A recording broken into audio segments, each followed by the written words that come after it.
Let's get ourselves connected.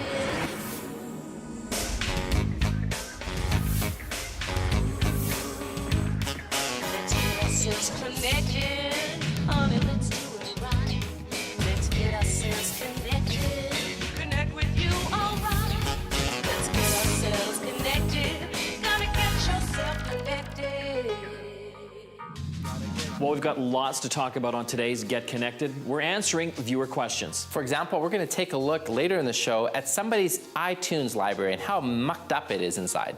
You're pretty passionate about iTunes. Yeah, well, you should see my iTunes library. I can't wait till we fix it up. Well, first, we're going to help out Christy. Hi, Get Connected. Which is better for video between the iPhone and the Flip HD video? Christy. I'm very excited about this segment. So many people now have smartphones that can take high-quality video. And I'm excited because we're going to give some helpful tips on how to edit that video. Well, we've got a lot of work to do. Let's get started. We've got Christy, who's emailed us. Thanks for coming on the show. Thanks for having me. So give us the lowdown. What do you need to know today? Mike, I have this iPhone, but I was recently given this Flip, and I'm just unsure. When you have an iPhone, do you still need to flip? Well, you want to know about the video aspect. You want to take video. So my first question is, are you going to be doing more daylight shooting or more nighttime or a bit of both? It's going to be a bit of both. Okay, so they're actually very similar as far as the quality is concerned on specs on paper. They both take 720p video, so kind of high-def video. But I guess there's a couple things I look for when I'm looking at a video camera. One, the video quality, and also number two, the convenience factor. How easy is it to use the camera and then use the video after? And so what we want to do, I think, is actually go and take some test video footage around town here and then go back to the studio and see how it looks. That sounds great. And then we'll get the lowdown from you on what you thought was the easiest to work with. Sounds good. Let's do it. Yeah, let's go.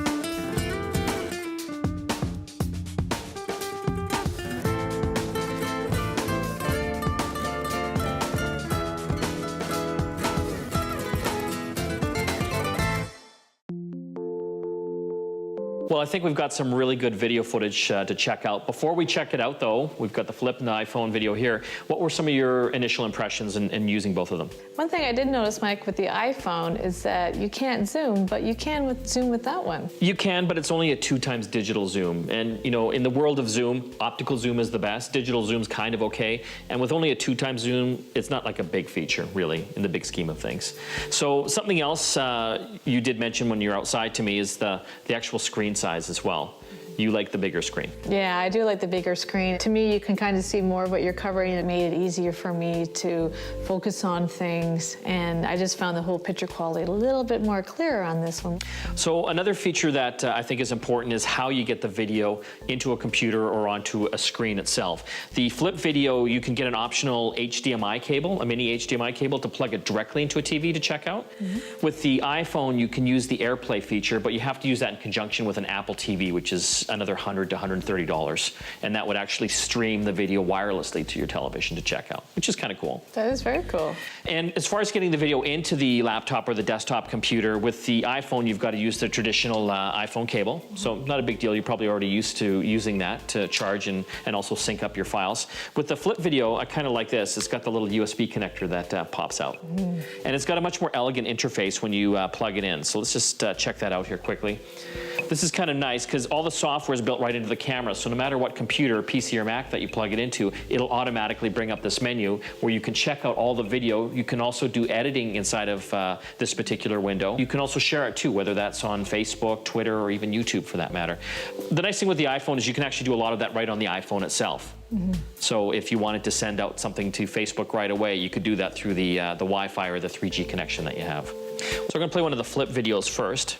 It's pretty good quality. It's very good. Yeah, so we're getting that high-def quality, and even if you do blow it up to a larger size, it still looks good on a big screen. And so let's just do a comparison now with the iPhone video. What do you think? Actually, you know what? That's really nice too. To be honest, I'm not noticing a whole lot of difference. Are you? No, sometimes I do find some of the iPhone video a little bit sharper, but overall they're very, very similar. One big thing though is, as far as taking video during daylight, it's different than nighttime. The iPhone does have a built-in flash that you can use for kind of small distances as well, whereas the flip video doesn't. So if you had to choose, would you go with both or just one? Actually, Mike, that was a lot of great information that you told me, and based on what I've learned, I think I'm just going to go with the iPhone. I really like that you can do all of those things and have all those features just in one device. I can just put the one device in my bag or in my purse instead of carting both of them around. So I guess I'm going to have to find somebody to give that other one to. I know someone that you can give it to. Good. We get so many viewer emails, and we try to meet up with as many people as possible to answer their questions, but we don't always get enough FaceTime. Well, to that end, we've actually brought somebody onto the show today using FaceTime, and we've got Lisa here as a question about video editing. Hi, Lisa. Hi, AJ. So what is your question that you have? Well, I just got an iPhone 4 and I've been using it to take a lot of video, but I do need to edit some of that video, and I have Adobe Premiere at home, but I'm just wondering how I get the video from the phone into the program. It's a good question, and a lot of people have that same thing. Whether they're recording on a flip video or the new iPhone or any type of device, how do you get your video into your computer and start using it so that you can edit it and ultimately share it? The first thing you have to do is connect your iPhone 4 to your computer so you can get the video footage off of it. Once we had it on the hard drive, we simply go into the Organize menu and Get Media. From there you can see there's a lot of different ways to get media from different devices, but we want to go straight to Files and Folders and pull it off of the hard drive where we transferred it to. Once you have that media inside of the computer, now you see all these different video footage files that I have. I simply grab some footage. Here's one cool shot that we have of a fountain, and I'm going to just drag that onto the timeline here.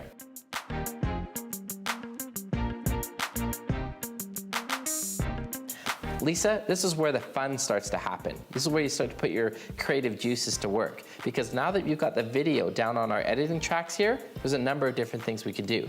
For example, we can go into effects and we can do some cool things here. For example, I'm gonna add a little posturizing. All the effects are under the Edit tab. A couple other things you can do as well, transitions, and of course titles, very important. You just drag the title down on top. And once your title's in there, you can add some cool frames. You can change the types of fonts that you want to use, or even the size, and of course, where the title appears. You can even create a transition on the title itself so that it fades into your shot as well. It's that easy. All your creativity comes together in your finished video edited piece. Thanks, AJ, I love it. But now I want to share it with my friends and family, so how do I upload it to places like Facebook and YouTube? Well, in the version of Premiere Elements that we're using, it actually has a few different ways that you can get it out there. If we click on our Share tab in version 9, you can see the traditional ways of creating things like DVDs or even Blu-rays, but you can also do a couple other things here, including sharing it online. This is uploading it to places like YouTube, which is one of the best ways to share video, but you can also create an export for mobile devices as well. So if you want to get that footage back onto your iPhone and be able to share it to your friends that way, you can do that here as well. Well, there you go. We've taken things to a whole new level. We've got Lisa dialed in over FaceTime on her iPhone 4, and we've helped her today to discover how she can get video footage off of her iPhone 4 into her computer and ultimately edit using Adobe Premiere Elements.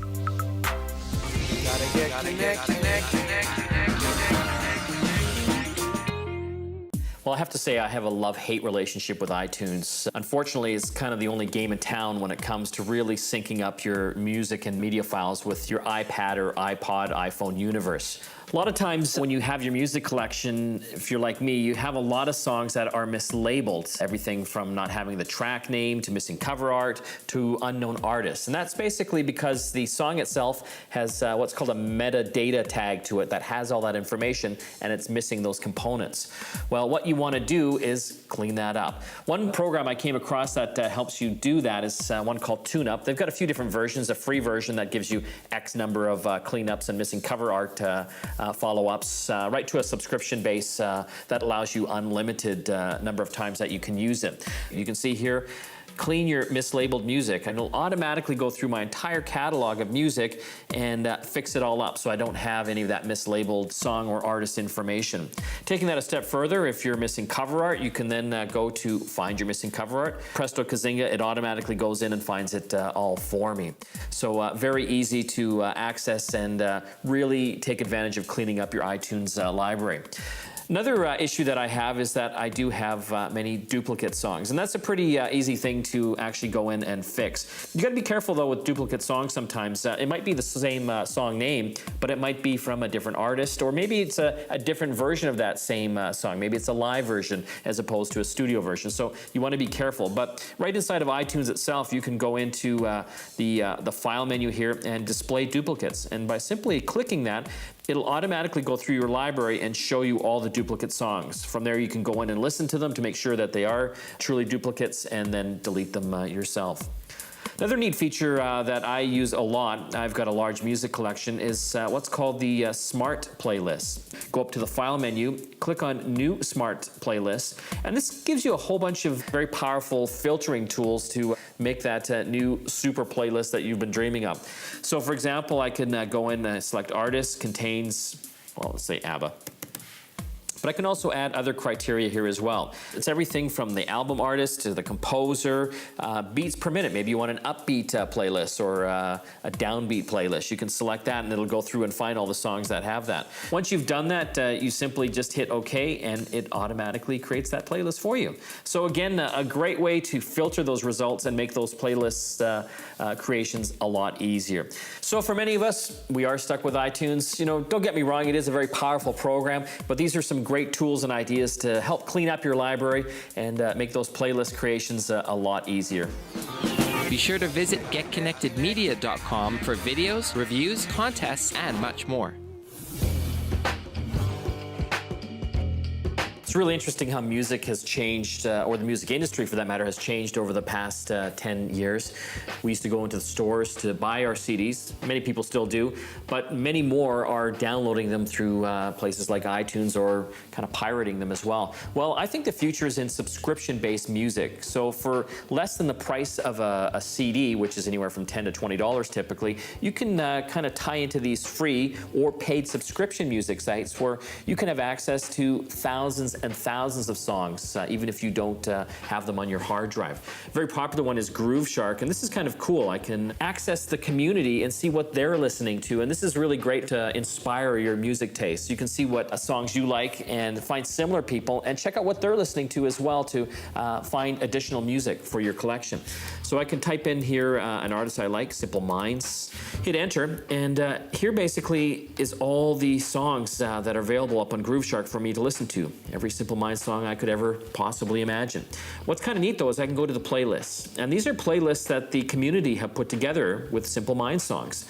And I'll click on one, and it's got Simple Minds, but it also has other different artists as well that particular user likes. And this is kind of the neat thing. It really helps me discover other types of music. And because I'm lazy as well, I can just use their playlists. Sometimes it takes a bit of effort to create your own. But if I want to create my own, it's pretty simple. I can basically drag and drop any of the songs that are up here on the top menu right down to the bar down here.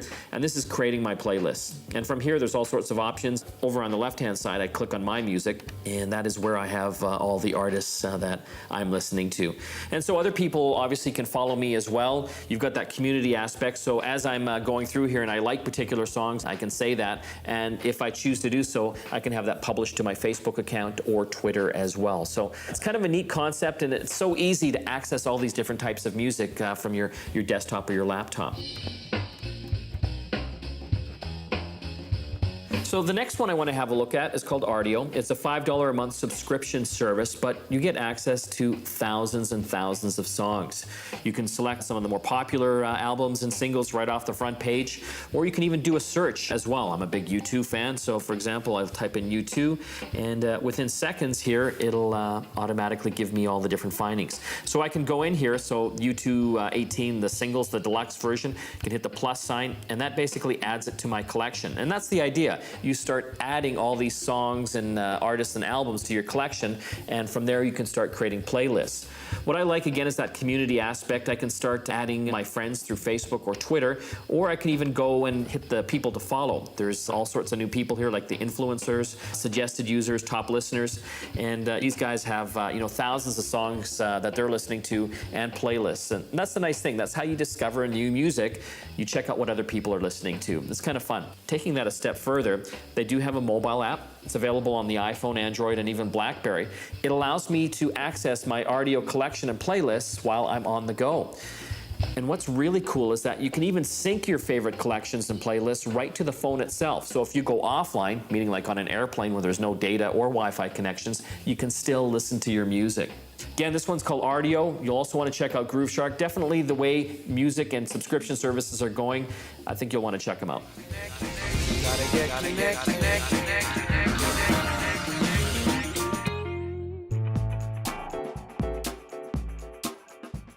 One of the fastest growing operating systems for smartphones right now is the Google Android operating system.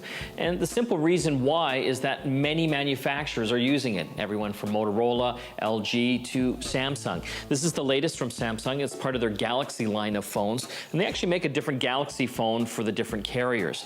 I kind of like this one the best. It's on the Bell network. It's their Vibrant model, the Galaxy Vibrant. The simple reason is that it has some features that the others don't. And let's look at the hardware and software features. A lot of people are going to compare this to the Apple iPhone, and I think in many ways it not only rivals the iPhone, but beats the features and the hardware specs as well. You can see it's a giant screen. This is a 4-inch Super AM OLED screen, super bright, great viewing angle, and compared to the Apple iPhone, it's larger. But even though it is a larger screen, it doesn't feel like a bigger phone. You can see this thing is super thin, so it doesn't feel that hefty. So another feature that sets this model apart from some of the other Galaxy variants is that it has 2 cameras. It's got the one digital still camera on the back and actually takes some nice photographs. There's many different controls. You can shoot in different modes as well, like a portrait mode or even a landscape mode. But it also has a front-facing camera as well. So if you want to do any type of video conferencing, you can with this particular phone. And it's kind of neat now. There's a number of different apps you can use. There's the Tango app, or the one I use now is Yahoo Messenger. And that allows me to make video calls between other Android phones, even to the iPhone 4 or web camera connected computers as well. So pretty versatile. As far as apps, it's the Google Android marketplace. There's literally 100,000 apps available, so there's no shortage of apps that you can add to give the phone added functionality.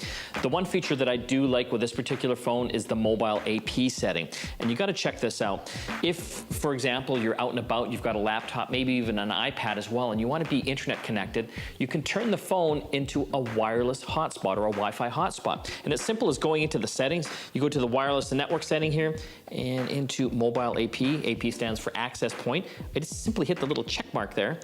And now this phone has turned into that Wi-Fi hotspot. So again, if I'm in a train or a bus out in the middle of a park, I can get internet access to my other internet connected devices as well. So it offers a lot of functionality. Do keep in mind though, you are using the data plan of the phone, or Bell in this case, when you are powering all the other devices. Again, it's the Samsung Galaxy Vibrant model, one of the few Android phones that I can really say gives the iPhone 4 a run for its money, if not beats many of the features. You'll want to check this one out. You can watch all of your favorite videos on YouTube on the GetConnected TV show channel. We get a lot of viewer emails into the show asking us about how to organize your photos. Lots of people know how to edit their photos, but how do you keep them all organized? Well, we're going to take a look today at a software, a free software, I might add, called Picasa 3. You might recognize that name Picasa because it's also an online sharing website as well where you can upload your photos. The reason why I like Picasa 3 is because it automatically syncs all the photos on my computer with the photos that are on the web as well. But let me show you a couple other cool things that I thought it did in addition to organizing your photos. One thing was geotagging. Now this works in conjunction with Google Earth. Again, because Picasa is owned by Google, it will work with Google Earth and allow you to actually set the place where you actually took your photos. And this can work really well, especially when you're trying to maybe search for any shots that you have in Italy. It makes it easy to browse through hundreds and hundreds of photos. Another one that I want to show you here, which I liked in Picasa 3, was the ability to make a movie with your photos as well. Now, I've seen this done better with other software programs, but if you wanted to make a quick slideshow, it's a cool way to sort of take your photos and turn it into kind of almost like a movie or a presentation. And one more thing worth mentioning here, there's a little icon built into Picasa 3 called Blog This. What I liked about that, a lot of people are trying to share content online and engage with other people online through things like blogging. You can simply just upload any photos, and then you can blog about the photo and why you took the picture, and it'll be immediately added to your blog site. So a nice integration both with social media, with the integration of being able to share your photos onto the web, and also, as I mentioned, make things like movies. It's called Picasa 3. If you like to keep your photos organized, it might be one you want to check out. Tune in to us on Get Connected Radio every Saturday on the Chorus Radio Network.